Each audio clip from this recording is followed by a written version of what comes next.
നമസ്കാരം, ഞാൻ doctor Baiju Senadhipan, head of the department of GI cancer surgery, SKM hospital Trivandrum.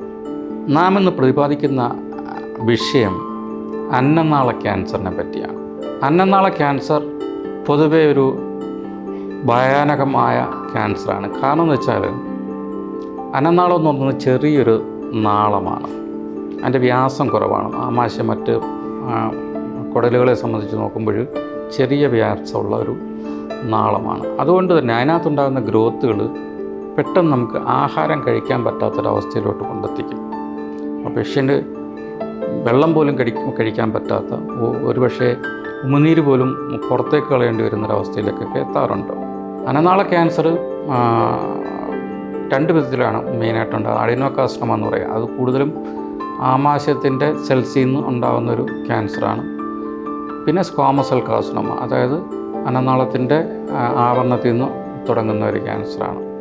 അപ്പോൾ ഇതിനകത്ത് കൂടുതലും ഈ സ്ക്വാമസ് സെൽ കാർസിനോമ ആണെന്നുണ്ടെങ്കിൽ അന്നനാളത്തിൻ്റെ മധ്യഭാഗത്തായിരിക്കും കാണപ്പെടുക. അപ്പോൾ അതിനെ കൂടുതൽ റേഡിയോതെറാപ്പിയാണ് മെയിൻ സ്റ്റേ ഓഫ് തെറാപ്പി എന്ന് പറയുന്നത്.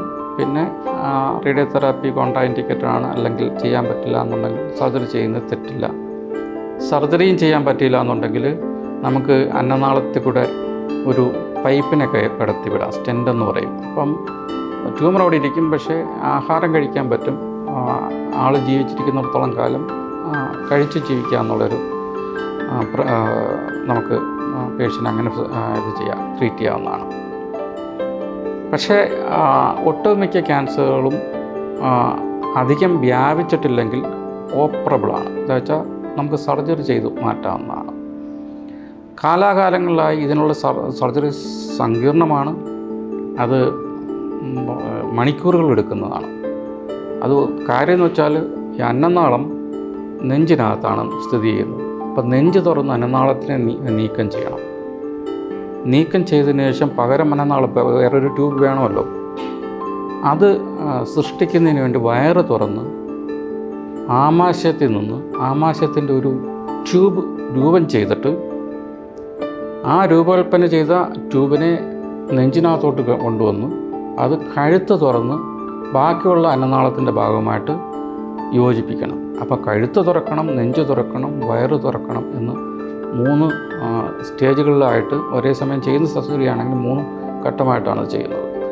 അങ്ങനെ ചെയ്യേണ്ടതെന്ന് വളരെ സങ്കീർണമായിട്ടൊരു സർജറിയാണ്. അതുകൊണ്ട് മിക്കവാറും സർജന്മാർ അതിന് കൂടുതൽ മെനക്കെടാറില്ല എന്നുള്ളതാണ് വാസ്തവം. നമുക്കത് കീ ഹോൾ സർജറിയിലൂടെ ചെയ്യാവുന്നൊരു സാധ്യതയുണ്ട് ഇപ്പോഴും. അപ്പം അത് നമ്മൾ നെഞ്ച് തുറക്കാതെ നെഞ്ചിനകത്തൂടെ ചെറിയ ക്യാമറ കണ്ണുകളെ കടത്തിവിട്ട് ഇതേ പ്രക്രിയ തന്നെ, ഓപ്പൺ സർജറി ചെയ്യുന്ന പ്രക്രിയ തന്നെയാണ് ചെയ്യുന്നത്, പക്ഷേ തുറക്കാതെ ചെയ്യുന്നു എന്നുള്ള വ്യത്യാസമാണ്. അപ്പം ആ അന്നനാളം നീക്കം ചെയ്യുകയും വയറ് തുറക്കാതെ വയറിനകത്തൂടെ ക്യാമറ കടത്തിവിട്ട് ഈ ആമാശയത്തിൻ്റെ ഭാഗത്ത് ട്യൂബ് ഉണ്ടാക്കി അതിനെ നെഞ്ചിനകത്തൂടെ കയറ്റി കൊണ്ടുവന്ന് ഈ കഴുത്ത് തുറന്ന് അത് ബാക്കിയിരിക്കുന്ന അന്നനാളവുമായിട്ട് യോജിപ്പിക്കുന്നു എന്ന് പറഞ്ഞാൽ അതിസങ്കീർണമായിട്ട് ശസ്ത്രക്രിയ. പക്ഷേ അത് കീഹോൾ വഴി ചെയ്യുക വഴി 2 പേഷ്യൻറ്റിന് ആയാസം ഉണ്ടാകുന്നില്ല. കീഹോൾ എന്നുള്ള ഒരു സൗന്ദര്യത്തിൻ്റെ പ്രശ്നം മാത്രമല്ല, അത് പേഷ്യൻറ്റിന് വലിയൊരു സർജറിയുടെ ആയാസം ഉണ്ടാകുന്നില്ല. പെട്ടെന്ന് റിക്കവർ ചെയ്യാൻ പറ്റുന്നു, പെട്ടെന്ന് ICU വാസം കുറയ്ക്കാൻ പറ്റുന്നു, കുറച്ച് ആൻറ്റിബയോട്ടിക്കിൻ്റെ ഉപയോഗമേ വരത്തുള്ളൂ. പിന്നെ ഏറ്റവും ഇമ്പോർട്ടൻ്റ് ആയിട്ടുള്ള കാര്യം എന്ന് പറയുന്നത്, എന്തെങ്കിലും അനുബന്ധ ചികിത്സകൾ ആവശ്യം വരികയാണെന്നുണ്ടെങ്കിൽ, ലൈക്ക് റേഡിയോതെറാപ്പിയോ കീമോതെറാപ്പിയോ ഓപ്പറേഷൻ ശേഷം ആവശ്യം വരികയാണെങ്കിൽ അത് മാസങ്ങൾ കാത്തു നിൽക്കാതെ നേരത്തെ റിക്കവറി ആവുന്നത് കാരണം നേരത്തെ തന്നെ തുടങ്ങാം.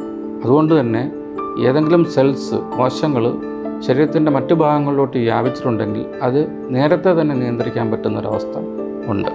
അപ്പോൾ അതുകൊണ്ട് ഈ കീഹോൾ സർജറി ഫെസിലിറ്റി അവൈലബിൾ ആണെന്നുണ്ടെങ്കിൽ അത് സ്വീകരിക്കുന്നതായിരിക്കും നല്ലത്.